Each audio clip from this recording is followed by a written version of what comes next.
to compute.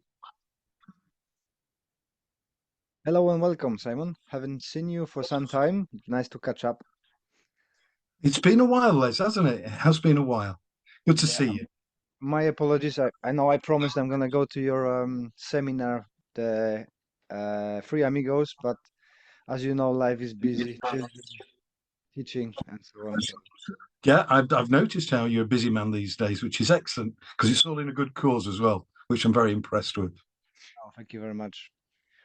So you're kind of a legend in UK in karate. You are one of the precursors of karate in UK. How did you get involved in karate competition? That's high praise. I would say I was second generation. Um, I actually come from quite an unusual background. My grandfather, who was a Russian immigrant, was a jujitsu practitioner, and my father, who was very keen to meet my mother, realized that he may need to get his potential father-in-law on his side. So he enrolled in doing classes with my grandfather. My father actually also did judo as well. And so I was brought up in a household where Japanese martial arts, judo and jiu-jitsu were the norm. And I thought everybody did it. Um, and then what actually happened was how I got involved with karate was that I started in about 66 doing jujitsu and judo. The jujitsu thing came from, I think my grandfather was often left babysitting me. And I was, today I'd be taught, I looked upon as a hyperactive child. So he started teaching me jujitsu, basically ukemi, break falls, as a form, I think, of just entertaining me. And then I sort of moved into doing more proper judo with my father, and eventually obtained third dan some many years later. I trained in Japan in judo as well, but the whole thing came about with karate was that we'd gone to an exhibition, and I was a youngster, and I mean I was like 6 or 7. And there was a karate demonstration, and it was mainly the top Shokan Japanese demonstrating. So it was Onoida Sensei, Shirai, and I said to my father, I want to do karate. I really want to do it. And my father was a little bit reticent. He says, I don't think they teach children. And he was absolutely right. So I knew friend of his that did judo had also really started doing karate, and he came around the house and showed me some bits and bobs. And he was training with Tatsuo Suzuki Sensei. So I started informally doing Wado. Suzuki Sensei found out that that my friend's father was teaching me, and we were both summoned to his dojo. Um, and at that time, the family we'd moved down from Liverpool due to my dad's work. My dad was a musician, so we were living in the London area. So I went and demonstrated the Pinan, the first two Pinan kata to Suzuki Sensei, and he agreed to allow me to carry on training, but in a restricted way, because he was very concerned that he didn't have, well, at that time there were no children training, no under 16s training. And that's where I really started. And then with the family moved eventually back to Liverpool, I did a short stint of time doing Shukokai with a guy called Alan Rushby, who was based in Doncaster, due again to my father moving around. But we eventually moved back to Liverpool, and I met Terry ONeil Sensei. And after that, it was like, it wasn't to do with style. It was more to do with Terry. He was just this larger than life character, okay, great role model for a potentially delinquent child, which I was drifting towards being. So I basically started training with Terry. The problem was that at first my training was very sporadic because I was reliant on my father getting me to training. We were living the other side of Liverpool to where he was teaching. So that had to change. And as I got older and I could be responsible for my own travel arrangements, that started to change. And that's really how I got into my early days of doing martial arts. But I can't remember a day, okay, between the ages of 6 to 16 where I didn't have a kyogi on, or I Mm. wasn't doing some martial arts somewhere. And I'd be classified as ADHD active today, because I was one of several children in the household of different ages, and it's one of them things that at a young age you clamor for attention. But I think back in my day, kids were certainly a lot more active. There was at school, sports and physical education were part of the standard curriculum, and I enjoyed being outside. I still do. I hate being cooped up. The lockdown thing that we've just all lived through a couple of years ago drove me nuts. Mm. Okay. I was out in the garden constantly, much to the entertainment of a little old lady that used to live with her window looking into our garden. And bless her, she'd sit every day. I went out to train and watch me training. And sadly, she passed away during COVID, because I would have loved to have known what she thought of what she was watching. And Anyway, this strange, that's how I started, Les. the strange man doing very funny moves. I've got the unfortunate that my next door neighbor does Krav Maga as well, so we both going and doing strange moves. Um, Garden, brilliant. so, what was the differences for you between the how the Suzuki was teaching and a sorry, just lost the name. Second teacher, Tori O'Neill. How could I remember forget that? Well, What was the differences? Suzuki Sensei was quite an unusual man. Although you would say he was classically Wado Ryu, he wasn't sport Wado Mm. that evolved from a lot of his seniors that were teaching. Also, unlike ONeil Sensei, he had a very strong group of Japanese instructors around him, within his group. And I got to train with a number of them, and a number of them weren't that interested in competing, although competition became a big thing with the Wado later on. Suzuki Sensei was very classically taught. He'd been taught by the founder of Wado, Otsuka Sensei, and his karate was his base karate had elements of jujutsu, which was the birthright to Wado anyway. Whereas ONeil Sensei did compete, but his competition was a day off for ONeil Sensei. His karate was very functional. The freak was that he would kick people rather than close them down and punish them. But his concepts of fundamental self-protection for outside were rooted very firmly in his training ethos. And he didn't, whereas with Suzuki Sensei, his fundamental training, okay, although that was there, it was more related to self-development, okay. And I'm going to shy away from the word character development, because some of it was quite tough training. Okay, I didn't feel I was getting better at being able to defend myself until I really met ONeil Sensei. Although Alan Rushby, who I trained with, who did Shukokai, he was a rough and tough South Yorkshire miner. Okay, he was well experienced of scuffles on the street, but again, he was also very purist in the way he taught Shukokai, and it was very much directed towards developing a skill set that would make you perform well in the modernized version of karate, which is where a lot of the Japanese main styles are going and still are today. Of course, if none of us had actually been involved in that, none of us who realized the whole thing needs to be turned on its head a little bit would have never have actually trained, because the whole thing would have been pushed into being a minority Japanese activity. Whereas, to a certain extent, it still is. If you get off a plane in Japan and ask someone to direct you to the karate club, they'll just look at you blank.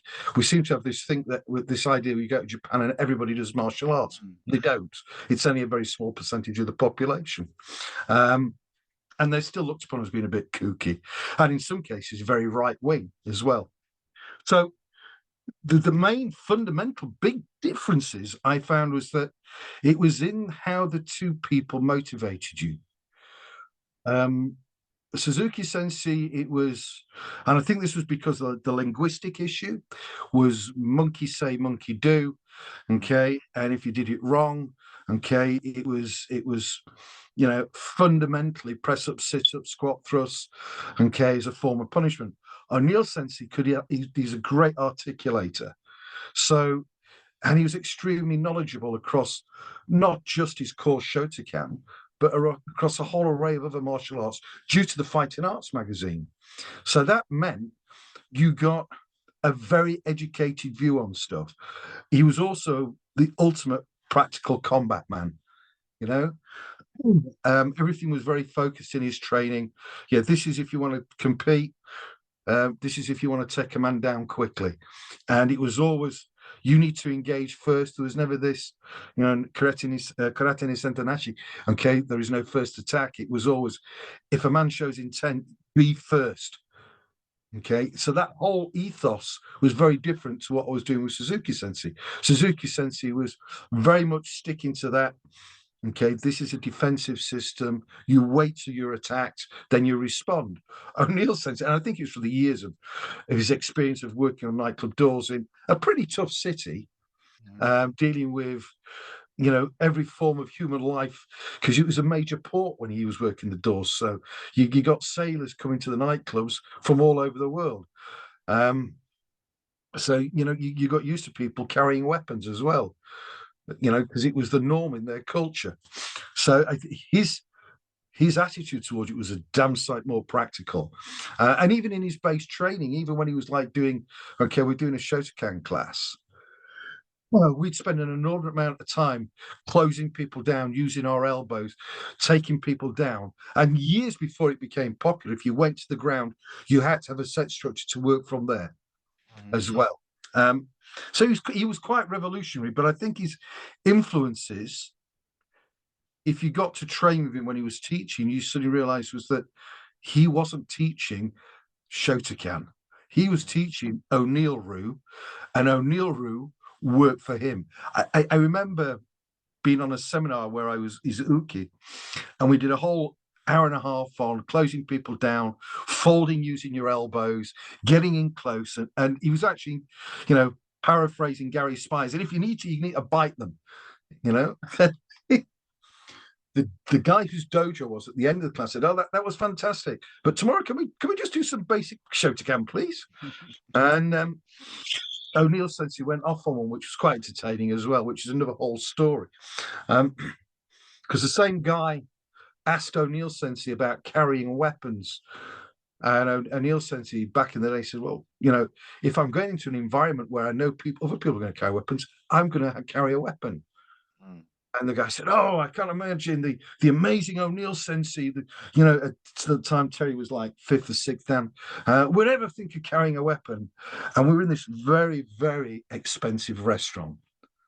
And before I could stop Terry, he'd out of his pocket, he pulled out a balisong, but not your average little balisong. This thing folded out to like a sword and just stamped it in the middle of the table. And I'm like going, "Oh God, we're going to need to go."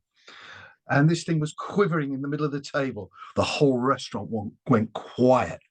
And I'm going, "Did you have to do that?" And he said, "No, but I needed to prove a point." Pulled the blade up, folded it back up, put it in his pocket, and went. But what he was trying to, I think it wasn't a piece of bravado. He was trying to explain to somebody that, you know, in an environment where people are carrying weapons, sometimes you would need a leveler.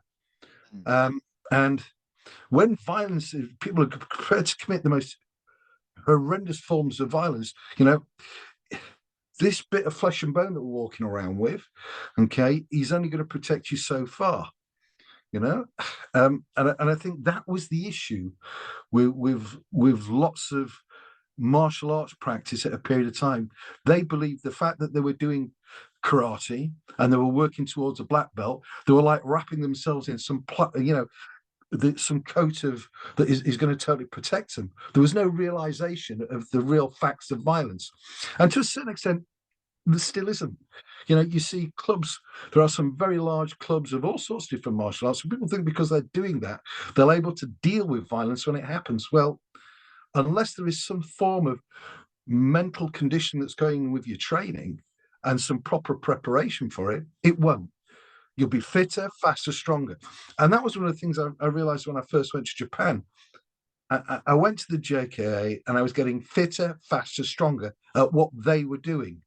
And it was fun and I enjoyed it. But I looked around me and thought, this is not being arrogant. I looked around at some of these guys, you know, I'm a big guy. And I looked around and thought, none of these guys have ever had a real fight. If it really hit the fan, okay, I reckon most of them I could have battered very, very quickly. There was one or two where you went, yeah, I don't want to get into a tussle with you. I may be twice your body weight, but you're just dangerous. So the likes of Mikio Yahara, you knew, because he would be tooled up. He knew if it kicked off, he would do everything to put you in hospital. He possibly could. But you'd look at some of the others and go, nah. Now, it's funny. I was doing stuff for the magazine at the time, and I got asked to go and interview Oyama Sensei. And everybody said, oh, you mustn't go there. They brutalize you. And I went to Oyama Sensei's dojo, and I was made extremely welcome. The training was tough, but, you know, the guys there was an honesty there. You know, they'd gone through what didn't work and what did work. Okay. So I actually enjoyed my training. I went back several times to train, even after I'd conducted the interview. Was never meant to give up everything else I did, was never told everybody else was wrong. Okay. Was just welcomed and put your gear on and train. Did I get, you know, kicked a few times in places I didn't expect to kick? Yeah, so what? Okay. It made my karate stronger. And I think that's the other problem we've got. Is that cross-fertilization of ideas and concepts is now the doors are getting closer and closer. You know, you're getting people that won't train outside their comfort zone. They won't go and train with another group. And it's also happening from people who've never done karate. You know, they're getting brainwashed. Oh, well, this system's the only system that works. Well, that's bull. It's an individual thing. You know, it's a human thing. I've met people who were fantastic boxers and outside they've got absolutely wasted. Then I've met people who've never trained at all who were absolute monsters because all they'd ever done is relate to real violence outside.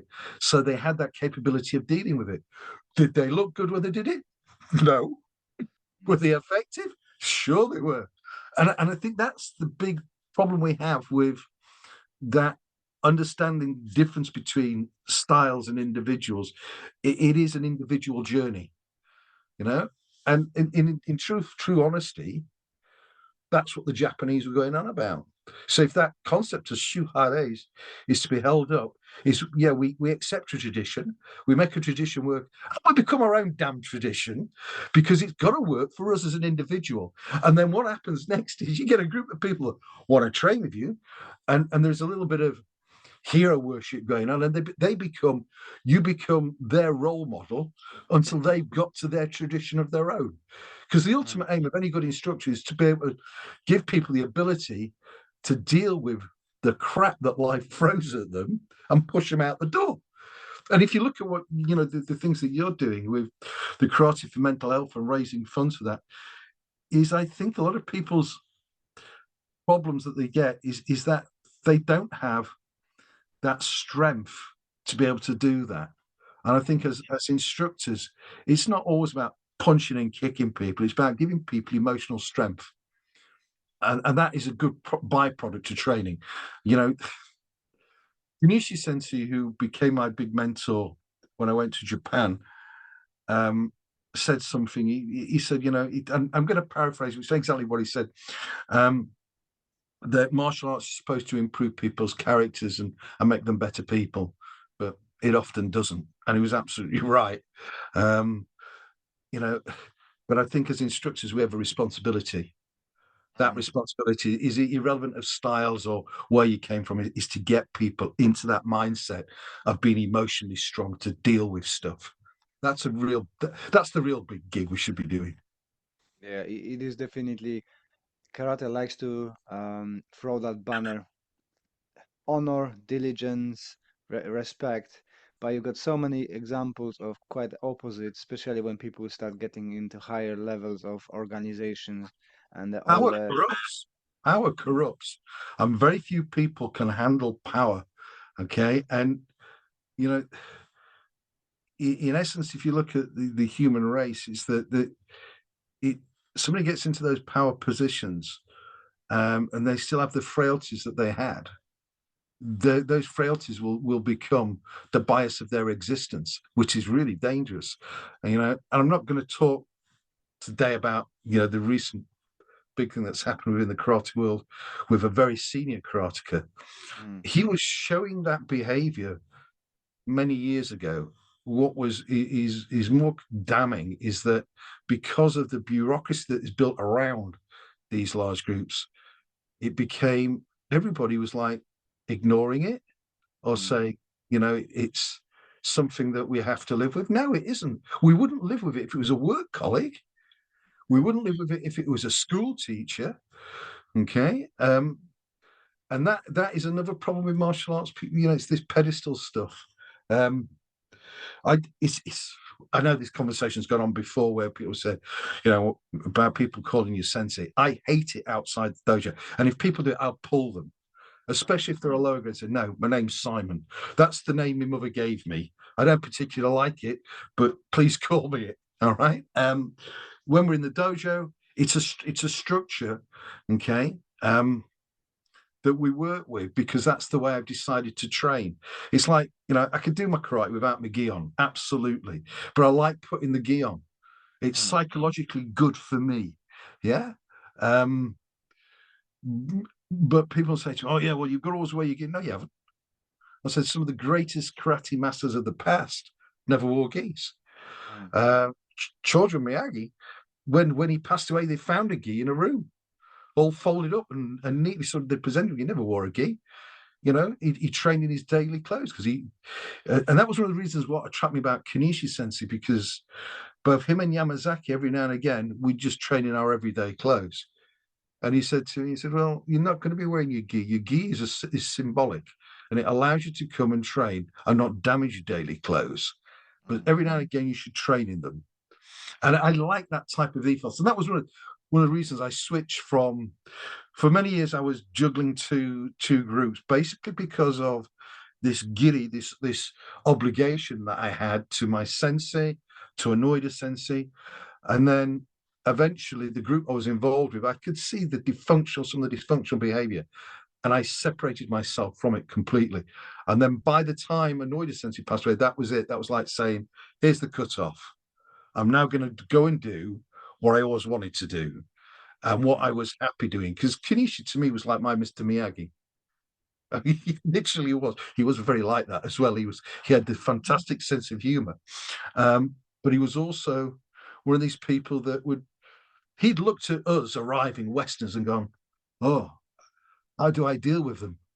Went straight and enrolled himself in a boxing school, then became one of the top boxing coaches in the country, coached some of the first really good lightweight boxers, okay, that actually started winning. And then incorporated some of that into his training. And the karate purists were going, you can't do that. And going, well, why can't I do it? mm, Okay, because if they're going to deal with a Westerner, okay, they're going to need to know how a Westerner moves. Okay, and so his drift away from the traditional pushed him into the background and a couple of other things. He was the first person to use the words karate jutsu, mm, and then eventually he dropped that completely and just went back to the old adage of kurute or just te.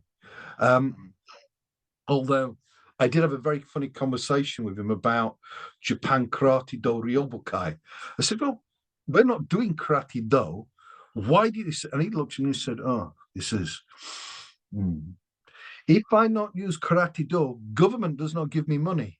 If I use karate do, government pays, helps with the rent. I went, oh, get that. I like that. That makes sense. So that, honestly, I think is the thing that I'm trying to say is that a lot of people in the martial arts become clouded with a level of misunderstanding about why they're training. Mm.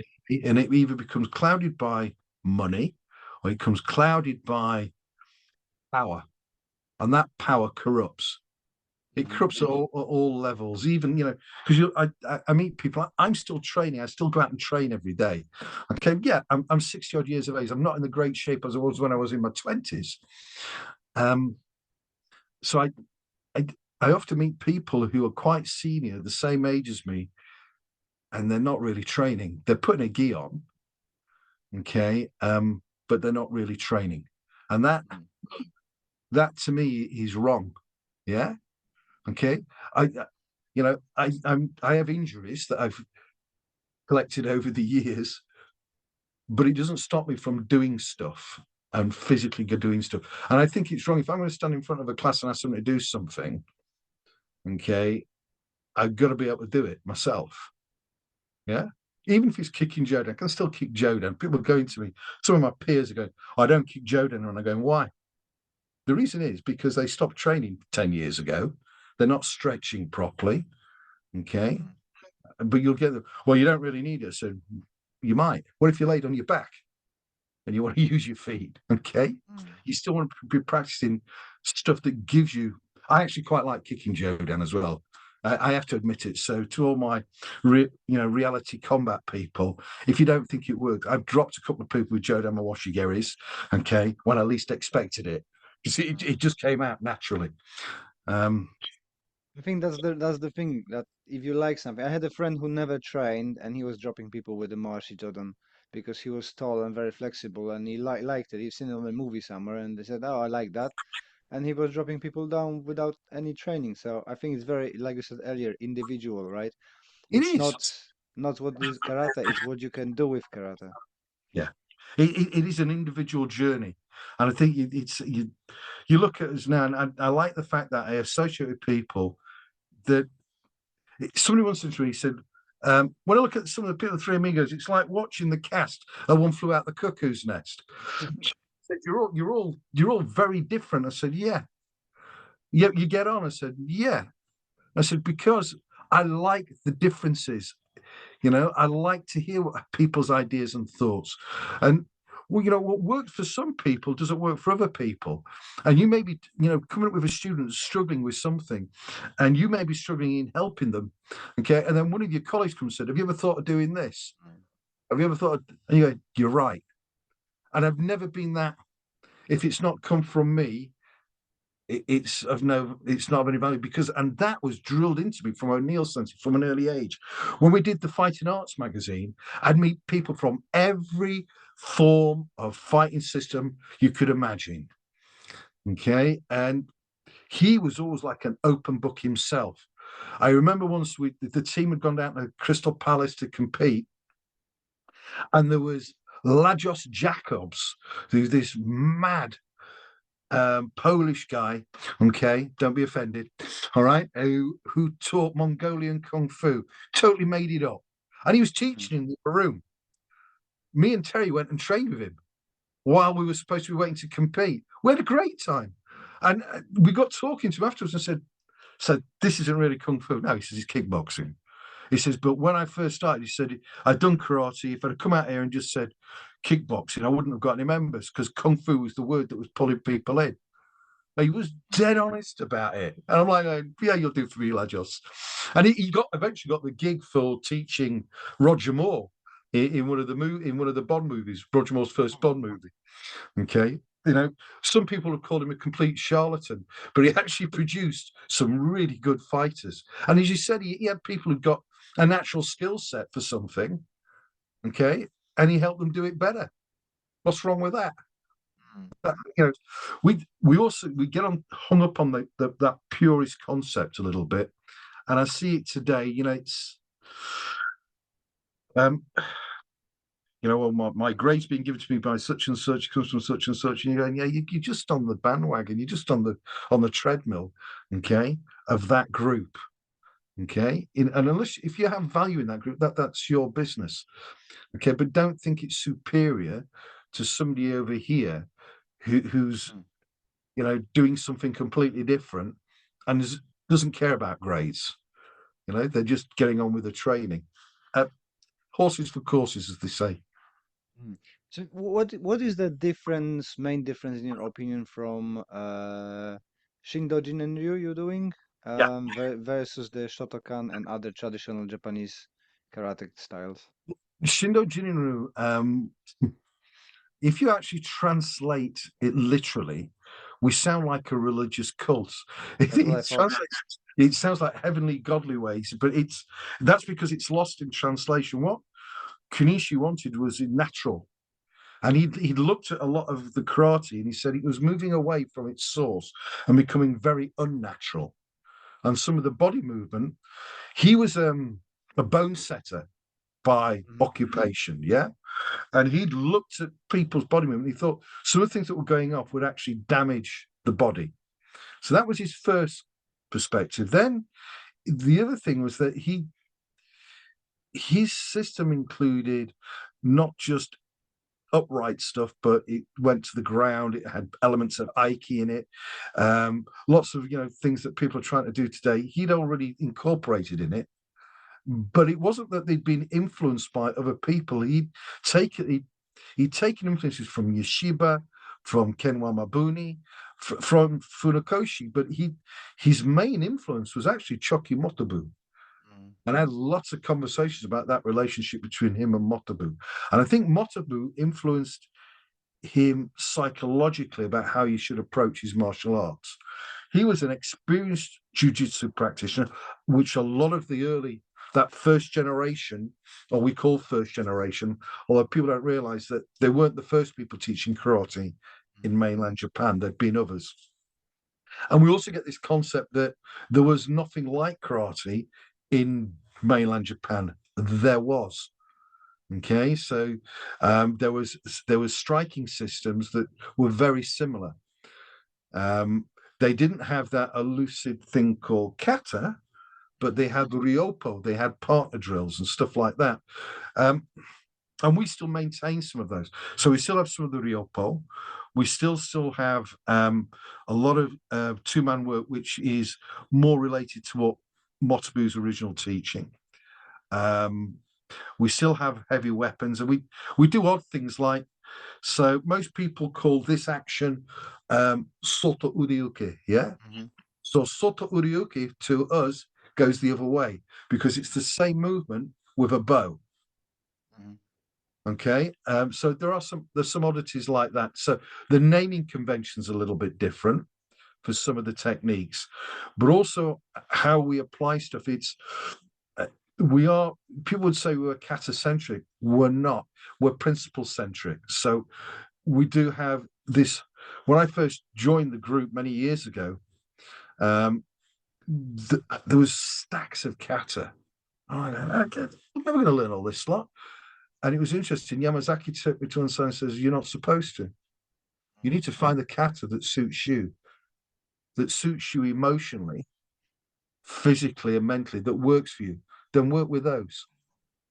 Okay, and make sure you can make it applicable to you, because the whole idea of the bunkai oyo henka principle was that you get application, you break it down, that's your oyo, that's your analyzing of it, then you come up with your variables that work for you, and then you should work on the variables, because you're never going to remember the stuff, because it's never been, as you well know, move 12 from kata number 6 for this type of attack, Yeah.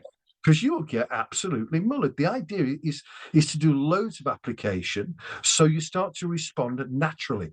And that's what Kanishi's gig was about, was that he wanted a natural response. So you walk into the whole concept of the belt, you walk into the dojo, you wear a white belt, eventually gets to black belt wears back to white, and you've done this circle of life. He said your training should be always on that concept of returning to being a natural. It's part of your natural body movement. If it's unnatural, you won't do it, and you will. You can learn as much application as you like, but unless you're actually pressure testing it and going, okay, this is how I'm going to respond for this particular session. Okay, what are the variables I'm likely to face? Then I test the variables and I keep doing it. and you do the same with the weapon stuff, and you relate the weapons to your empty hand and your empty hand to your weapons because you haven't got time to learn 3 different bloody systems. Mm. Okay, and then you've got to have you as long as the underlying principles of understanding about impact transitioning, okay, are in everything that you do, then you're actually training principles to make you more effective. Then the other stuff is about how do I improve my reaction? Mhm. My flinch reaction time has got to be improved. And he had all of this, and he was in the training where I'd been going to the JK, and I was getting fitter, faster, stronger, but I was being marched up and down. Mm. But there was none of this detail that was going to make me more comprehensive as a martial artist. So at a very superficial level, I can look at Shindo Jinru and go, oh yeah, there's that kata, there's that kata. But it's the way that it was taught. I'd never sat down in the JKA or any of the other major Japanese groups and I'd heard the word bunkai, but I'd never heard the word oil henka or henka, bunkai henka. So you're going straight from breaking down straight to a variable. That whole process of study was sort of frowned upon. Mm. And doing it against techniques of the other thing, which was with Kanishi, was we did very little against karate techniques. It was it was more like somebody doing right cross, uppercut, grabbing you, okay, um, you know, trying to kick your shins, okay, dragging you to the floor and stuff. And that was the big difference. Whereas where I was doing bunkai, but it was always done against Oyazuki, Mm. Gyakuzuki, Maigiri, Mawashigiri. And some of the application didn't make sense because application of movement happens through movement, not at the end of the movement. As you well know, when you're applying stuff, that the minute you stand still, you're a target, you know? Yeah, I say that to my students that the kata lives in transitions. It's not on the That's good. end of it, it's in transitions. Correct. And that's what that was the two big differences. Now, do I see stuff that I'm doing that the Shindo Jinru appearing in Shotokan groups now? I do. And it's interesting, some of the people that were very much against in the early days, the stuff I was teaching, because I like an idiot. I came back from Japan, a young man, and I was telling people, you're not really doing karate. You do know that, don't you? You're not really doing effective karate. You're doing a game based on it. And of course, being a snotty little second dan, okay, nobody would listen to me because of this structured hierarchical thing. And competition was still very much at the forefront. And now I see some of those people that are now starting to change their ideas, but they haven't quite got the concept because they're not prepared to go and train with people who know it because it's can't if it's not invented in these 4 walls, it's Mm. not real, and that's wrong. I mean, I look at all sorts of stuff every day, all sorts of stuff. So that I think one of the greatest things that's happened to martial arts, and one of the worst things, is the internet. Definitely. Because you can see all sorts of bunkum on there, but there's also some great resource stuff on there. Mm. Um, and I think now I've got to the age where I have enough knowledge to go, yeah, and enough experience to go, that'll get you killed. But I'm not tempted like the rest of them to go, that doesn't work, that'll get you killed. Okay. What's the point? I think the problem is that people, and I've got that a lot on internet when I'm posting stuff that, Oh, oh, I've that seen wouldn't it. work. Yeah, but not everything, people don't understand that I'm not training for self-defense, right? I've got my sets for self-defense. That's mine. That's what I'm using. I've been tested. I know it works for me. But my club is about mental health, uh, cultural, you know, keeping in a growing manner. And sometimes we do stuff which never gonna work, but it's fun. Yeah, And people they cannot kind of disengage from that their one way of looking, and it's, oh, if it doesn't fit my brackets, it's crap. yeah. And Uh, and, and sadly, there's loads of that going on, and I try and avoid it like the plague. Every now and again, something silly comes up, and I go, and then I realise I should have kept my mouth shut and just let it go. And that's an age thing. So today, I think we're spoiled. Back in the days when I started, resource, you were really limited. Mm. I've got 3 rooms full of books, okay, and I'd be scouring all over the place for stuff. Martial arts on the terrestrial TV, okay. If you got an episode of Kung Fu, or you were lucky, Mm. and we would be all glued to it. And now we look back at it and go, do you know that was the biggest bit of bunkum I've ever watched in my life? But the philosophy behind it was really nice. And now it's coming at you from every angle. If you turn on the TV, there will be at least martial arts being taught at any particular time during the day or demonstrated, and at least one channel, maybe Mm. more. Um, and I think that's the world has moved on dramatically. The problem is that because of that accessibility, people think it's an instant fix. When you actually train people and say, well, look, if you're going to train in martial arts, understand what your end game is, what you want out of it, okay, and then find an instructor that can help you get to that end game. Okay, you may need to if you come into it and people go like, oh, I just want to be able to look after myself. Okay, so yeah, most people who take up any martial art, that's their core. But what else do you want out of it? Mm. I know karate groups. One of my dojos is a beer club with a karate problem.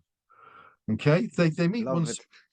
it. They meet once a week. They train for 2 hours, and then they go to the pub for a beer. Okay, and so I call them. It's a beer club with a karate problem, and I join them. And they train hard, but the ultimate aim is that socialization that they're Mm. going to do at the end. Okay, and you're going, well, that's wrong, and we're no, it isn't. The average age of these guys is 60. Mm. They all live in a very nice area. The chances of getting involved in any real violence very slim. They do the exercise, and then I said, and they enjoy doing it. Okay, and they don't want to go play golf. Mm. They don't want to, they don't want to go play badminton, which would be equally as beneficial to them. They want to do martial arts. Okay, and they're getting a benefit out of it, and they're quite a caring little group. They all know about each other's issues and problems Mm. and look after each other. To me, that's a great social thing. That's a very positive social thing. Sure. There's a couple of them are widowers. They're on their own. It's their only social interaction. Yeah, and we know that loneliness is one of the worst things anybody can suffer as a human being. We realized that during the pandemic because we were all, I can cope with being on my own, and we suddenly Mm. realized we can't. We're actually quite gregarious, even if it's just going to the local shop and talking to the guy behind the counter. Okay, Yeah. we like that interaction. We're tribal. Mm. So as we on the subject of mental health, what would you say what was the impact of karate on your mental health? Um, I've had quite an interesting working life, and I've had to deal with some quite extremes. And I think if it hadn't been for the fact that I was able to get in the dojo sometimes and isolate myself from some of the stuff I was having to live with on a working basis, I think I would have had a lot more severe problems in my life. Mm. Karate has always been a great leveler to me because it's the one place that I can go and for a period of time um, forget about some of the stuff I'm having to deal with outside of karate. The other thing is, it's the only place you can put a white suit on, scream the place down, and nobody's going to think there's something mentally wrong with you. So it was that. I think the strength, it's given me great strength to face lots of things in life because one of the things that is a positive out of martial arts training is that it does get you used to a little bit of pain physically and emotionally. And the extremes of testing helps you cope with that. Um, so that's one of the benefits, but it's just the generic training. Okay. And I think that emotional strength it's helped with dramatically. Now, has it made me a cold fish? No. I will cry at the most unbelievable things. What it's helped me be is actually be a stronger emotional being. And I think the fact is that I do get emotional and I can deal with it. and then I'm not this stoic piece of cold rock, I think has made me a better human being. Because I came from a period of time where men didn't cry, men didn't express their emotions. They were completely rock hard all the time. And you knew somewhere that they were actually breaking down. I saw, my father and my grandfather. My grandfather had lived through two wars. My father had lived through, one war, and had actually, um, you could see the damage that had been done. Okay, and they were bottling it all up. Yeah. Now, some of the behavioural stuff that neither my father or grandfather were heavy. Well, my grandfather did like a drink, but they were neither of them were the heavy drinkers, which is normally one of the first signs. But there was that time when I knew there was an element of PTSD in their lives going on because they would switch off. Mhm. You know, and I think from training martial arts that helped them cope with some of the problems that they'd had. But certainly with me, I think it's made me I don't like using the word strong. I think it's made me a more emotional human being that I can deal with my emotions and I'm not afraid of expressing my emotions. Oh, the other thing is because I like hug people, Mhm. I like to tell people, hey, listen, you're going to be okay. I care about you. And I think the dojo should be a place where people care about each other. As that sometimes it does need to be a little bit of an intense place, but I do think that we have a very important part to play in society, um, because it is an unusual activity. Mhm. You know, people going in a room and practicing controlled violence, okay, and then leaving that room and going back into society. Okay, it's got to have positive byproducts. Okay, and the positive byproducts, it should strengthen you emotionally, but you've also got to have the right instructor, because what you will get in most dojos is most people are teaching, they'll either go to a place and they're being drilled. Well, they might as well go to an aerobics class, because the view from the back of an aerobics class is far better than the view from the back of a karate class. So you might as well go Mhm. and do that. I think where you have to face yourself sometimes and ask yourself questions about your own abilities is important as well. Sure. Yeah, I think that the support group is very important within martial arts. And like you said, it is all due to a right teacher. Yeah, You might have a best group, and if the teacher gonna be a abusive one, it's not gonna be anything good from it. no, and we've seen that. I've seen that many a times. I've seen teachers who are bullies, teachers that Oh, well, I can remember being in America once, and meeting a Korean teacher who told me, when I look in here, every one of them has a dollar sign above their head. And I thought I just switched off. I Mhm. just walked out. And he was right in his head. That was it. It was a business to him, pure business. Didn't want to socialize with it. He couldn't understand why he couldn't keep students. And he couldn't understand why people left. And I've also been in places where the instructor just brutalizes people for his own self gain. That says there's something seriously wrong. Mhm. You know, I mean, I will demonstrate stuff, but if somebody comes to me and says, "I've got this injury," and I say, "Okay, we need to find a way you can train around that." Yeah, not Mhm. on it. Um, and as you get older, you collect a group of students with hip problems, knee problems, shoulder problems. You know, so you have to modify your training. And Mhm.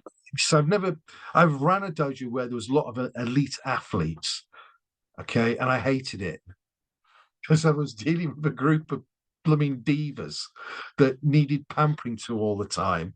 Okay. And if things weren't exactly right that day, you'd get divish behavior.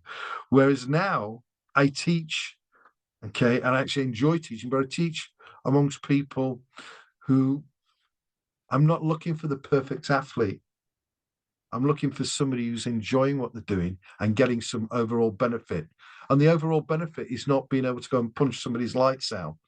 You know, Any idiot can do that. You're going to go stand in any town centre on a Friday night, and you can see it happening.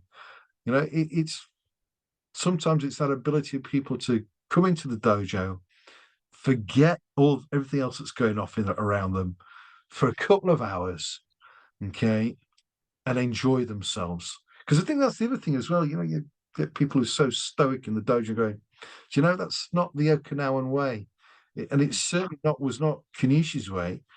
Okay, he was more happy that you were smiling because he once said something to me which has stuck with me ever. He said, "If people are happy, they learn and they absorb stuff. Okay, if they feel bad, they won't." And it's true when you look at your kids, you know, your kids go to school and they'll have a subject that they're struggling with like crazy. And, you know, one of my daughters was not very mathematically minded and we had a real problem. And I went and watched one of the classes and I realized the problem wasn't my daughter, was the teacher. Mm. The teacher just wanted to teach the syllabus. Okay. So we got to this tutor, and this tutor related everything in that in the mathematical syllabus to stuff that my daughter would understand. Guess what? She manages to pass the maths exam. You know, and I think that's the problem with lots of things. You know, we don't realize we're looking at a group of individuals with different abilities.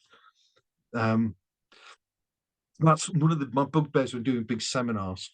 I go in seminars and I like to give something to everybody. Okay, look at everybody individually and go, no, that's not. You need to change this. You need to do that. And I think it's difficult on big seminars. That's why I Yeah. think, you know, I used to go to seminars years ago, and Kanazawa Sensei would come over and get invited to go. And you realize when he stood there with a mic on that I'm just in the room with him. I'm not actually getting any benefit from this at all.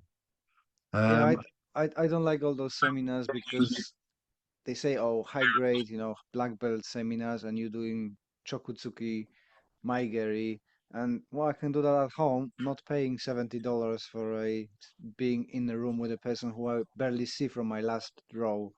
yeah, exactly. You know, I'd probably get more benefit by watching them on YouTube. Because you can see precisely what he's doing, right? Yeah. So I mean, I've stayed away from that for many years. I mean, our association does some gashakus, and they break up into smaller groups, which I really like. Mm. Yeah. And the thing that's a bit crazy at the end of them, the group gets to critique your class, which is really good fun. Because that's the way we improve, you know. And I think that I went on a big um, event in Okinawa a few years ago. It was, in fact, last time I saw Kanazawa Sensei, he was there, but he was fading. And it was the Higona Sensei's big Buddha sign in Okinawa. This place was. I've never seen so many karateka in the one place, and I'm thinking, do you know, if I'm just going to get marched up and down for the next 5 days, I'm going to do my nut. And what they did was really clever. They divided the whole group into smaller groups, Mhm. and the classes became quite intense. And it was well worth attending because of that. Yeah. And we've got a lot of individual attention, which was also good as well, which I really enjoyed. And Okinawa's not a big place, so but when they used to do those Buddhist events, there's a lot of people there from all over the world. Mhm. But the way it was done is the way that you would actually get some benefit from, and I think that's critical, Mhm. really critical. So And as you've been both in Okinawa and in Japan. What was the differences between training? um, well, fundamentally, you can put it into the Japanese. Although the Okinawans are changing now because they've realised karate is a very big Business. business, and there were the poor relations for a period of time. The Japanese got onto it a lot earlier, but still, the fundamental difference is the type of training. You go to mainland Japan, you go to any of the big groups, you're going to do a lot of Kihon drilling. Mhm. Doesn't happen in Okinawa so much. There's a lot more partner work. They do very little Kihon drilling at all. You might do it as part of a warm up. Mhm. That's it. Then done. Then we're on to doing some constructive partner work or working on kata application. The kata centricness of Okinawan karate is more prolific because what's happened with the modernization or mainland Japanese karate, the drive was to develop a collegiate competitive arena. Mhm. Because if you go back far enough, and it's not that far, if you go back to the early evolution of karate in mainland Japan, it was going to get pushed to one side. It was not. It was not a mainland Japanese martial art. It was anti-establishment. And somebody had told Funakoshi very early on, if you don't get this into the universities, okay, and into students practicing it, it won't evolve. And it was at Kenishi's dojo at K University that he was approached and he enabled Funakoshi to teach. And when I asked Kenishi about it, I said, what happened then? He says, and he was dead honest, he said, racism. He says, the Okinawans were treated as a second class race. Mhm. He says, and until their style, they gave a style name to what they were doing and got accepted by the mainstream, it was not going to go anywhere. And he enabled that for them to happen.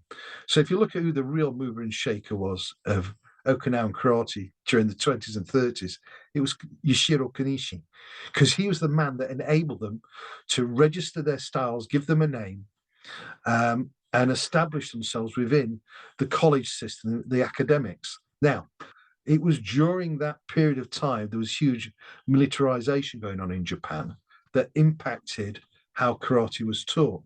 Mhm. Post the war, karate was promoted as a sporting system, the true birth of karate do, and there was no interest, in some of the stuff that had gone off in the past. Now, and it's interesting, and your clue is if you look at the development of the JKA, none of Funakoshi's first students, or very few of them, because I don't classify as Nakayama as being a direct student of Funakoshi's, actually stayed with Nakayama. They all went and did their own thing. So you got the birth of our group, Shindo Jininru, Chitozu Ryu, Wado Ryu, Oyama Sensei's Kokushinkai. Okay. They all went off that first generation and did their own thing because to a certain amount, some of them were very much tied to being a functional system for real combat still. Whereas some of the others, what was going off with Nakayama Sensei's group, they were developing a that idea that karate do was going to become like judo. Mhm. That Jigoro Kano was a great statesman, and if you actually look into him as his life, he was quite an interesting character because he was surrounded by some pretty thuggish individuals who were politically very right wing. Some of them were fighting regular outside on the street. I mean, the classic example is Niwa's a groundwork. He wanted to take it out of judo completely, but it is his students, his toughest students. No, we need to keep it in because we need to have something if we go to the ground. And but ultimately, Jigoro Kano wanted to give a modernization of culturally something that was born out of battlefield training. And the same thing was happening to karate from a different perspective. Because karate, if you look at it really, it's guerrilla warfare. It was anti-establishment. Mhm. So it was never designed for the battlefield condition. It was designed for personal protection. Mhm. Okay, that's where its origins. And if you go even further back, you suddenly start to realize that the movement and some of the stuff that was taught around it was also about the personal protection, about keeping yourself your body in a condition that you survived other things, other threats like major illnesses and Mhm. plague and famine and stuff like that. Whereas by the time the universities got hold of it, they wanted to develop a dynamic competitive sport, and that's what they did, and that's what was sold to us. Okay. Do you think that's why the bunkai was removed? Because it seems to be starting from Funakoshi that people start forgetting to do a normal kind of grappling arts and move to long distance punching. And I think I'm not sure how true that is, but it was more of with the Jigo Funakoshi, all the changes and pushing towards the long stances and stuff. I think the sports scientist faculty at KO Hakuda and Takashoku, okay, were developing um, a what they thought was a dynamic sport. It was, I spoke to Nakayama Sensei once about it, and he actually said, he was very honest. This is game based on, not old style, not kurute. This is a game based on that, and he was absolutely right. He said, you look at kendo.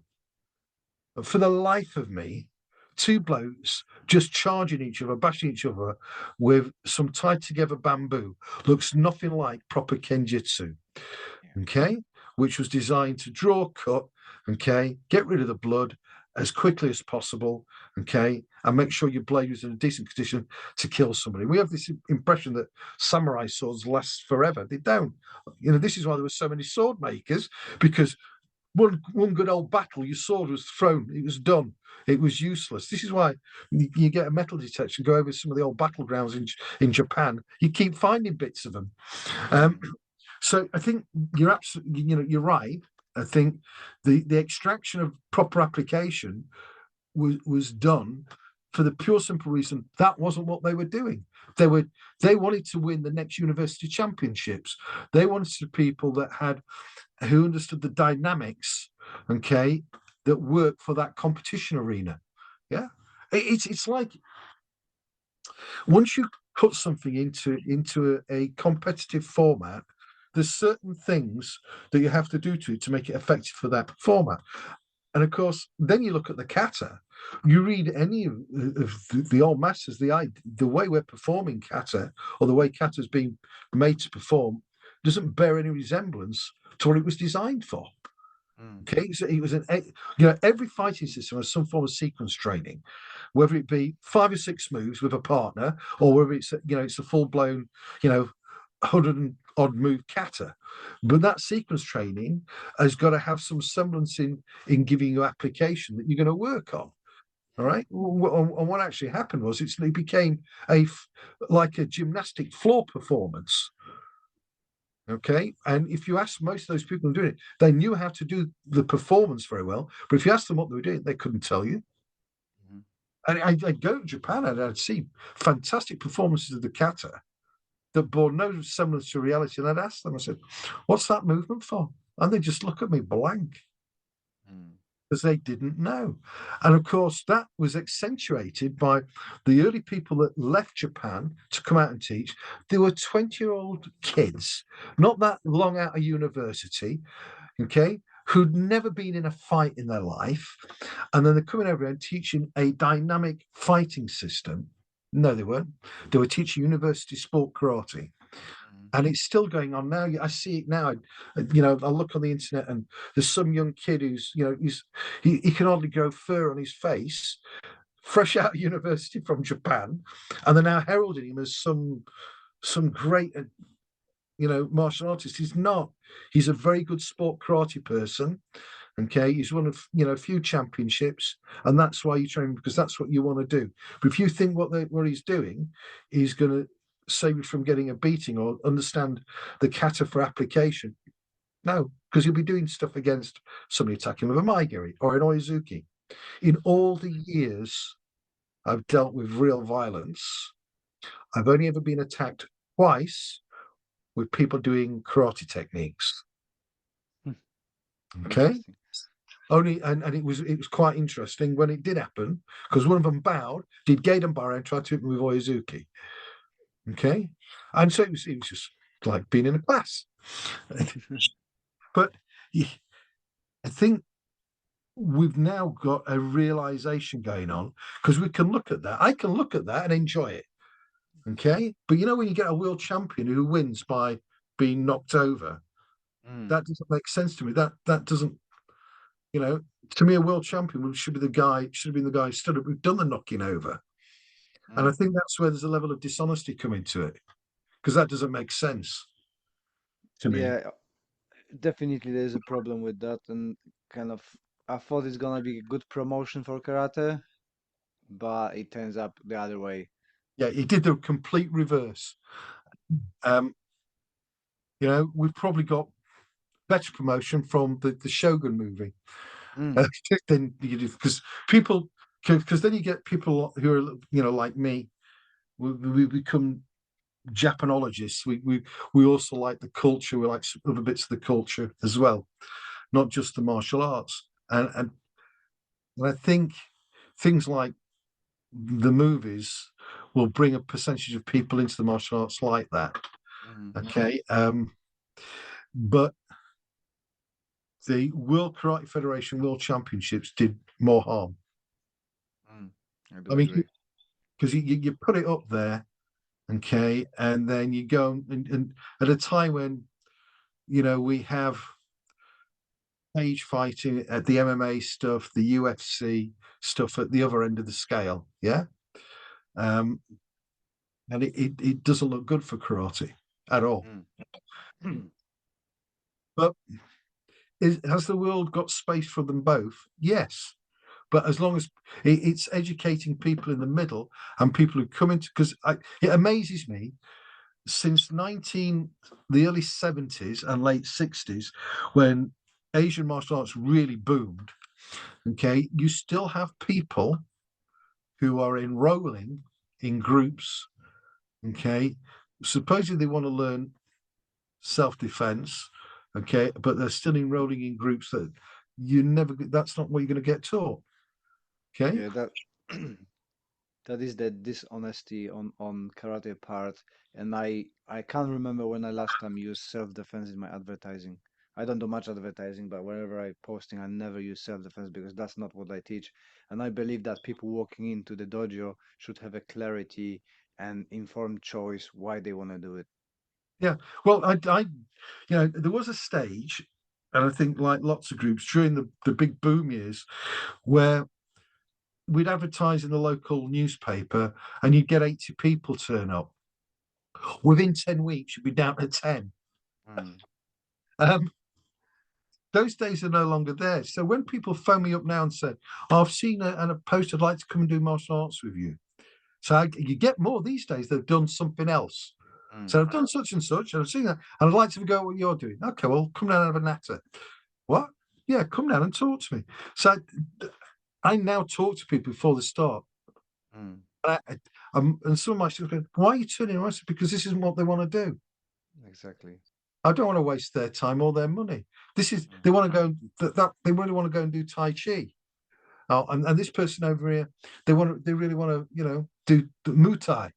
Okay. They don't want to do what I'm doing. And I think we as instructors have a responsibility to have those dialogues. Again, yeah, I think you and I can work together. You know, this will work for us, or be that honest to go. No, you need to go to such and such. But the other problem is the commercialization of martial arts has meant there are people doing this, and their ultimate aim is not you; it's paying their mortgage. You know, now, I don't mind people earning money from martial arts. Okay. I think that, you know, but I think you need to be fundamentally honest with people, okay, about what you are teaching and if it will actually benefit them and if it's really what they want. And you only get that from talking to people. Mm. Okay. And I think that's a problem with some instructors. They get wrapped up with their own persona, their own ego. Okay. And don't have that conversation. And I don't think martial arts overcomes people's egos. It doesn't. I think in many cases it makes it worse. I think I think us as people we need to be more human. We need to relate to people. You know, I'll give you a classic example. Um, the other night, I was teaching a club at our main hombu in Nottingham. There was a group of kids outside causing absolute mayhem. So I went out, okay, and they were doing all the shouting, kicking, and doing kicks and stuff. I said, You ever thought of doing martial arts, any of you lot? Okay. I said, the reason I've come out, I says, there's this, if any of you fall off the wall out here, that's my fault. So I don't want you running around here because it's dangerous. And I had a conversation with them. Okay. And I get to talk to these kids, and you sort of realize that by talking to them, instead of going out and shouting at them, Mm, start to understand what they want to do. One of them did actually want to come and train, but was a bit scared. mm, Brought all her friends with her to boost her confidence, and then it because they didn't know how to approach anybody. And I think that's the other thing. I think instructors need to be more approachable instead of playing that aloof, isolated individuals. I like talking to people, okay, and trying to find out really why they took up martial arts. I ask them all the time, why are you doing this thing? Do you think we're better at knitting? mm. Speaking of people, you've been interviewing people, you've been with many senseis.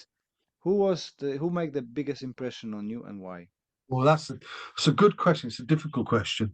Um, I'm sure there's different reasons for different people. I'm impressed, we always have a different approach to people and there were certain people I wish I'd never met who O'Neill Sensei once said something to me.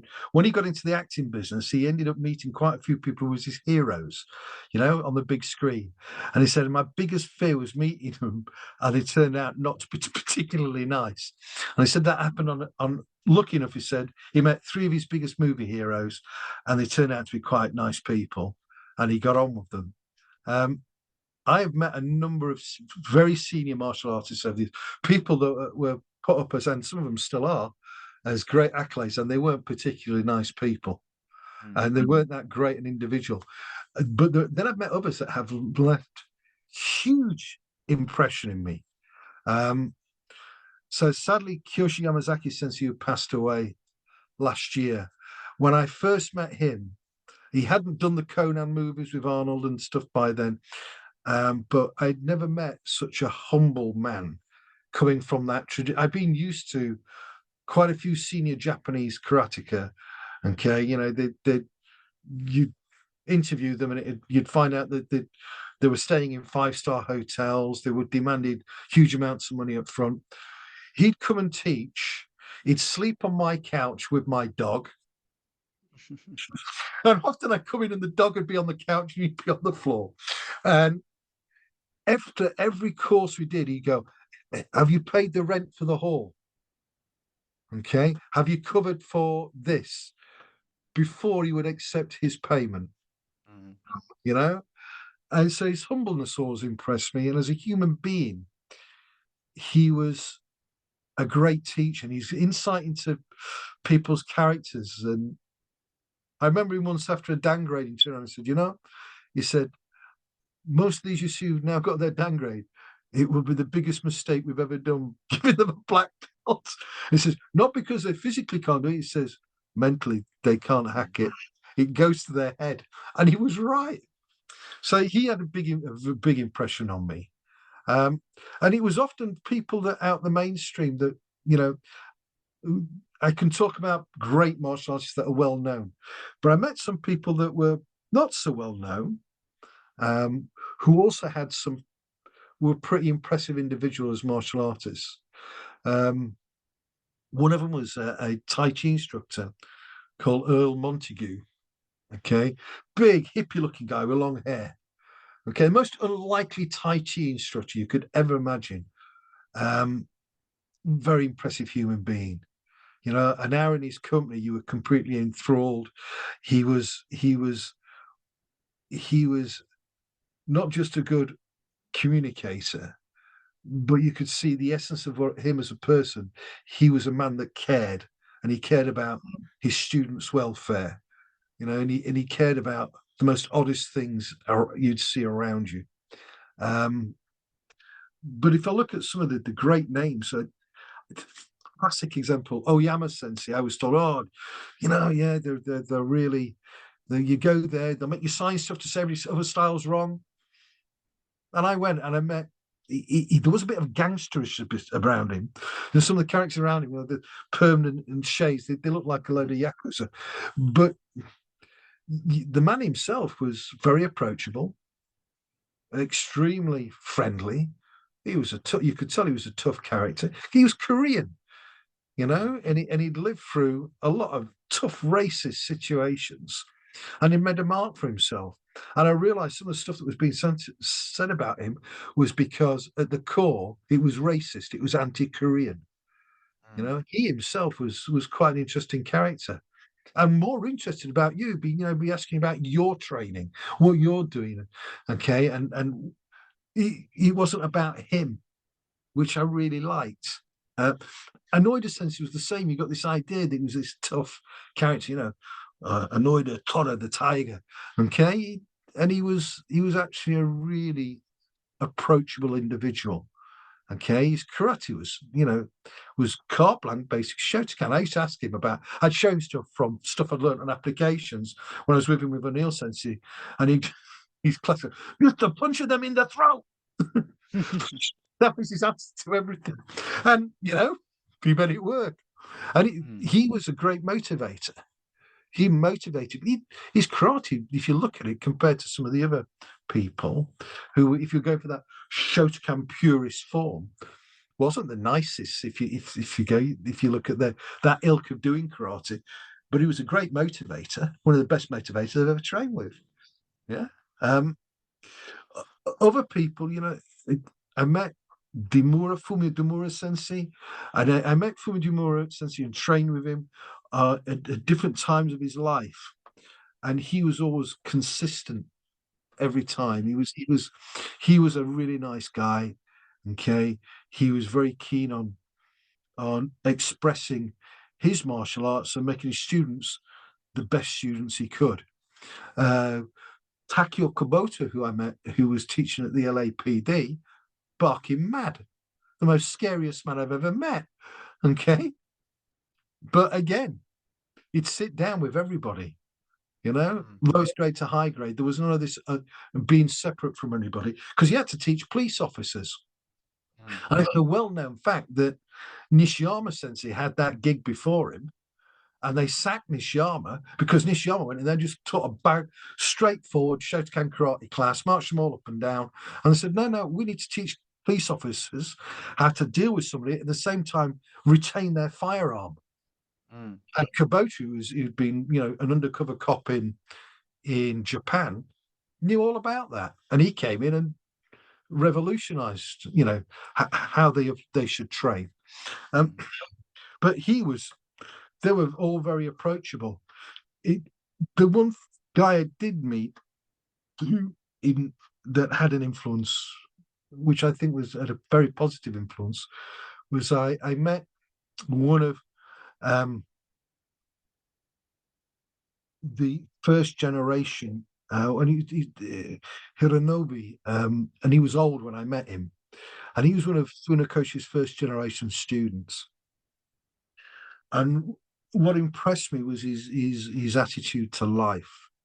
Although he was aging, and it was not long before he passed away, he seemed to have a really good philosophy about aging. And as I've got older, I suddenly now sort of relate to it. I think I was 20 when I first met him and interviewed him, and he was talking. I used to use the concept that, funny enough, Yamazaki used to use. He used to call it age karate, and he was saying, he said, people should be still active all their life.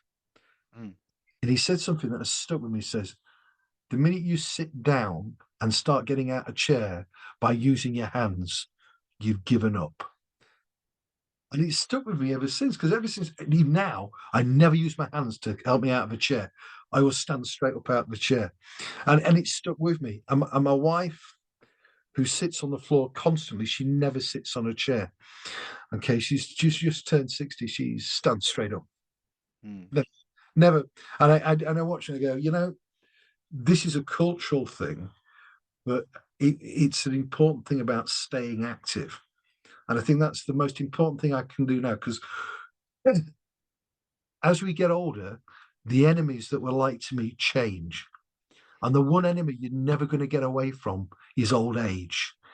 And as you get older, that's the real enemy you're fighting. Okay. So keeping moving is that critical thing. Like today, after I finish this, I'll walk down to the village post office. I'll come back and I'll hit the Makawara for half an hour. Then I've got some paperwork to do.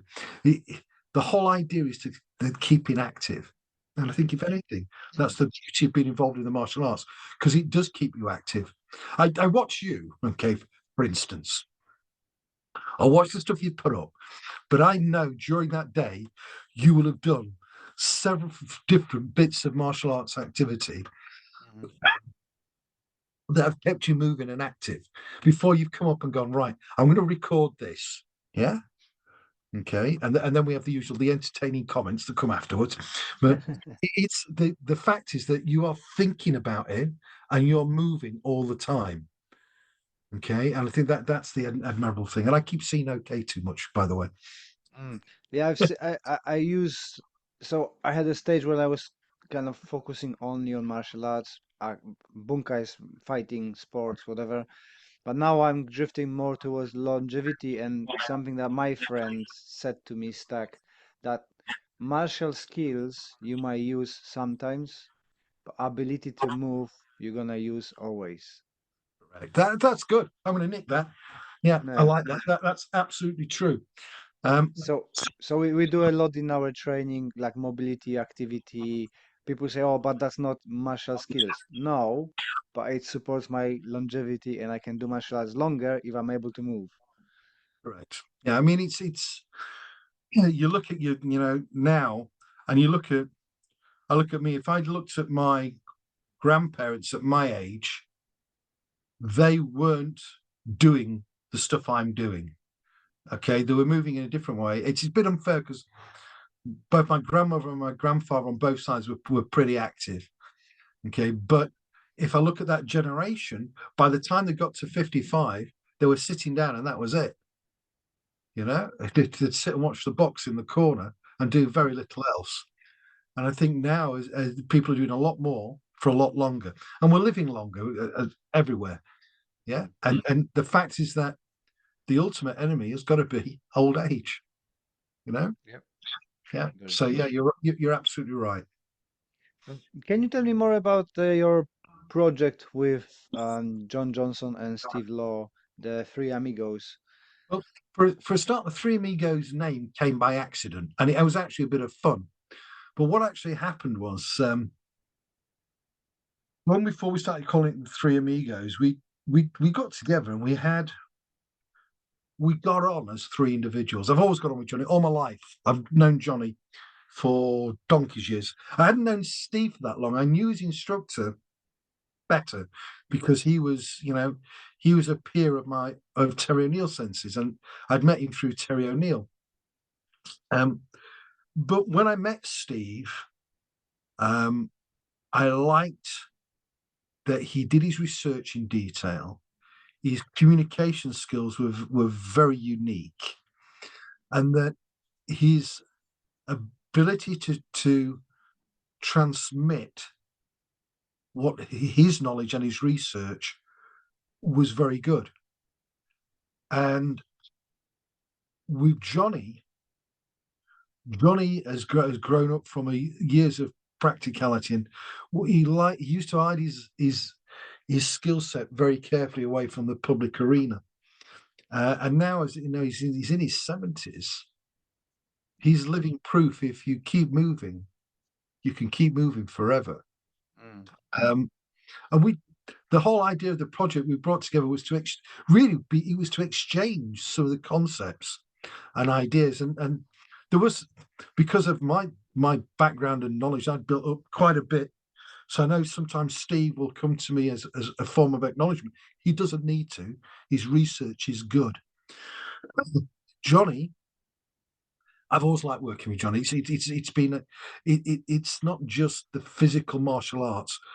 We get on as two human beings, and that was really the basis of the three of us working together, was that we actually enjoyed each other's company, and anybody else that wants to come on the journey with us is great. Mm. So we then said, okay, well, let's look at a number of topics and give people multiple different views of the same thing, because some of the stuff will gel with one person, some of the stuff will gel with another person. And that's what we've found.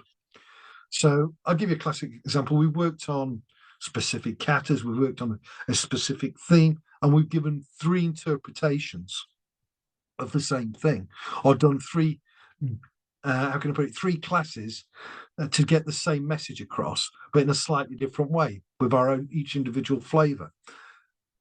And I think one of the big core of it is that is getting across to people there are many different paths to the same end, and that they actually all overlap, but it's down to how an individual communicates it. But certain teachers will work with certain individuals, other teachers will work with other individuals. Yeah. And I've noticed that if I look at when we've done the 3 amigos and they become bigger and bigger and bigger events, there's all you get what I call the converts. They've been through the journey, then they get it and they're enjoying it, and so they'll keep booking back for more. Then you've got the transients that drop in and drop out, and then you get the newbies. So we become like a religious cult. Yeah. So for some, it's like a baptism by fire. Others go, I've been looking for this. There was something missing. Others are gone. You can see them go, I'm not ready yet for this. So we, it as a project, it started off as just 3 mates getting together as an exchange of concepts and ideas, and look for similarities and overlaps, and look for things that we may have missed that the other one's got. And then we realized we gelled as a team, and it's just gone from there. And so there's probably, when we first started, I've got to be honest, Les, when we first started, there was probably less structure to what we were doing. Now there's more structure. We agree what we're going to teach for each 3 amigos. We don't rehearse it. We go, right, I'm going to cover this. What are you covering? Oh, you're covering that. Okay, that interacts with the bit that you're doing here. We just get on and then do it. And it appears to be working well. And when it stops working well, we'll stop it. I think none of us are, we're not holding on to everything. I work with very few other people, only because I've got to an age where I'm doing a lot of my own thing. Okay, and I don't get invited by lots of other people. So today when you invited me for this was like, oh, that's really nice. Okay, but if people ask me, oh, will you do something together? I'll go, yeah, okay. Whereas Johnny does a lot with Ian Abernathy. Okay, Steve has done a bit with a few other people. We've done a few of the mental health awareness things, which I think is a great idea. Okay, we did a big one this year, and there was quite a few of us. Okay, and I intend that we should continue doing that. Okay, but I think the reason it works so well is that we're all 3 of us are relatively open, and none of us believe we've got all the bloody answers. I still don't.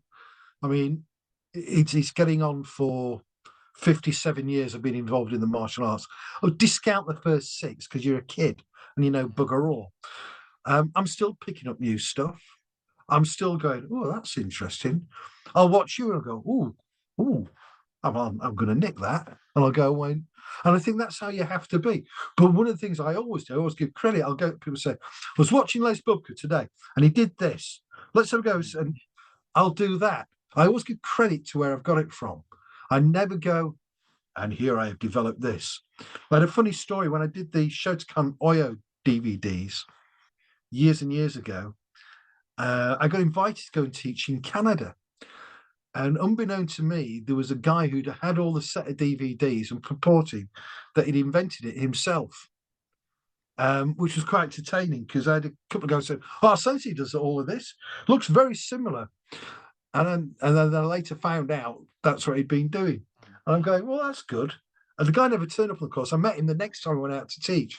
And I said, you just give it credit. I said, I don't care what you're doing with it, as long as you're doing something with it. I said, and I always give credit to people. If there was something that Kenichi particularly taught, we were doing something on Monday night in class, and I'll always give it credit to where I got it from. Okay, if I come up with something that I think is completely unique to me, I'll actually look and feel, because I don't. It's been like doing music. You get something in your head and you go, yeah, well, that's a great tune. Okay, and I've heard musicians say to me, then I've realised I've actually heard it somewhere else 3 years ago. Yeah. You know, and I think martial arts is a bit like that. Until one of us grows another arm out the middle of our chest, Mm. or another leg, it's pretty universal what we're doing. Okay, I think some of the core principles you can wrap it in Filipino philosophy, mainland Japanese philosophy, Okinawan philosophy, Malay. It doesn't matter where you wrap it with. Okay, that's your vehicle. Mm. Everything else is you.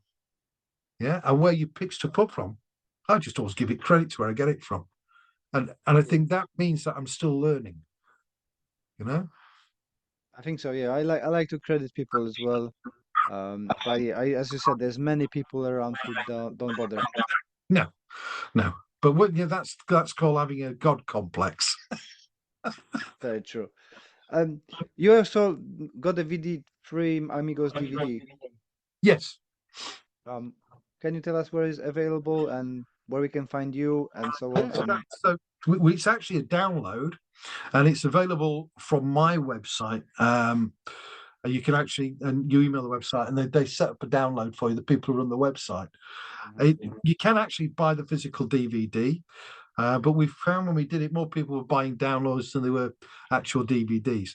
But that was conceptual. That was really a show winner to give people an idea of what we were doing. And we took Pasai or Basai, okay, and did some different elements from that for that download.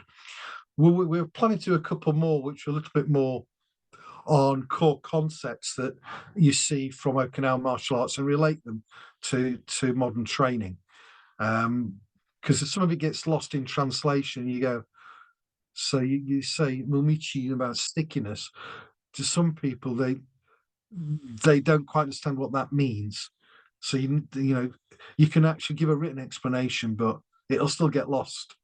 You need to physically show what is meant by using that term.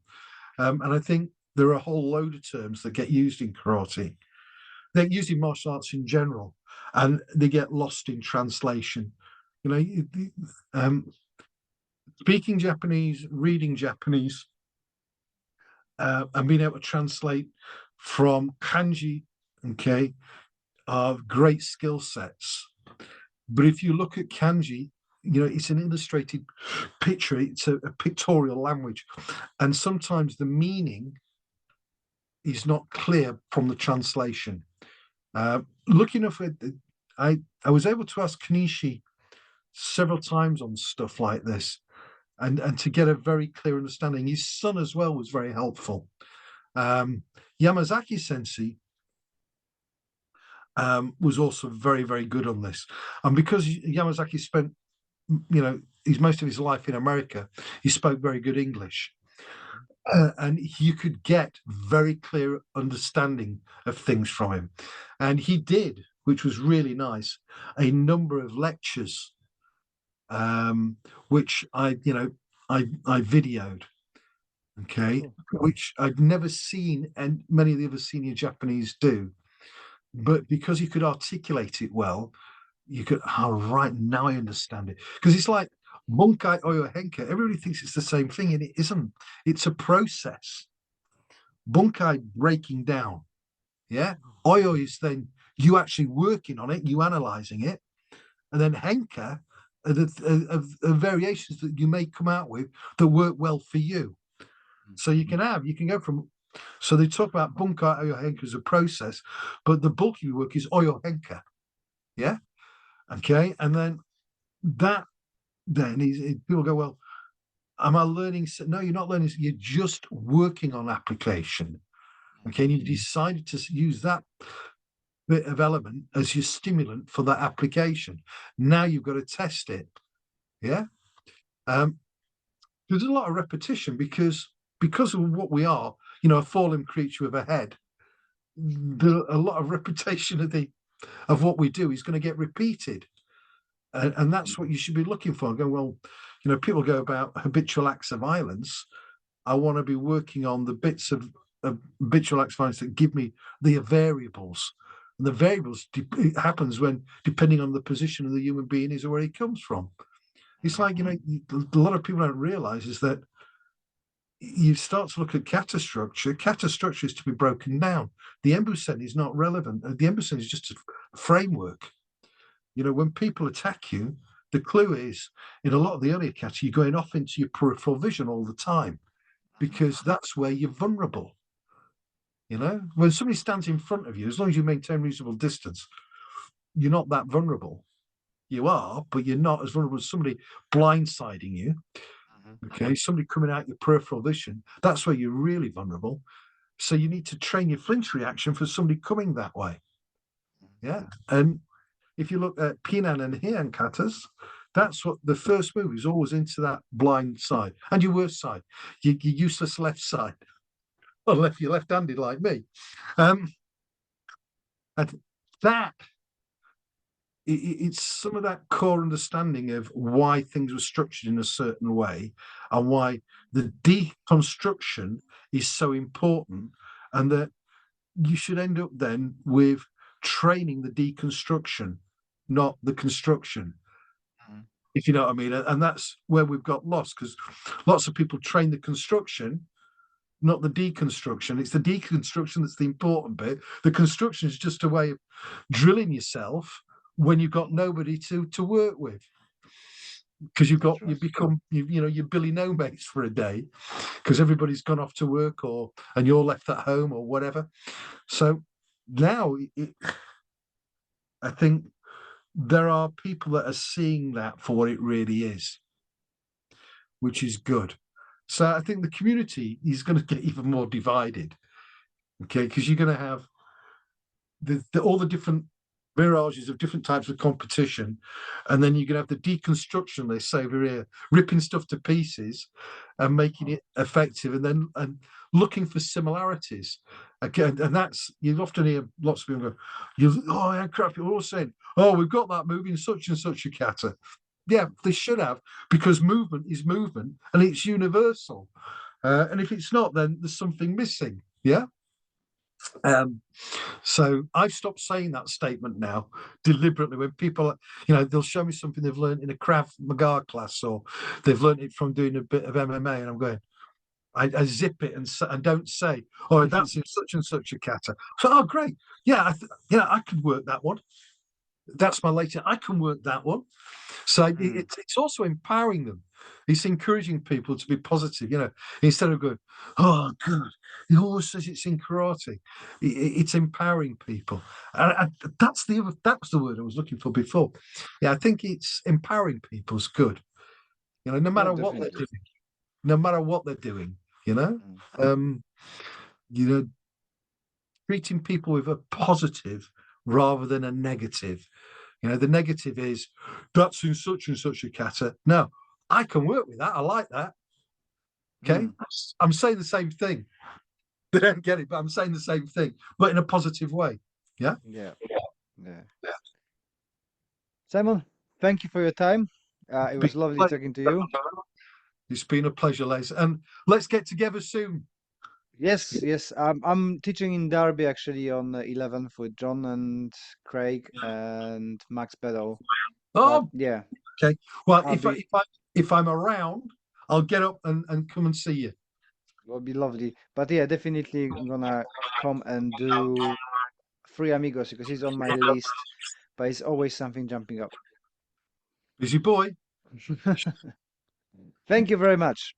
Pleasure, Les. See you soon. Bye now.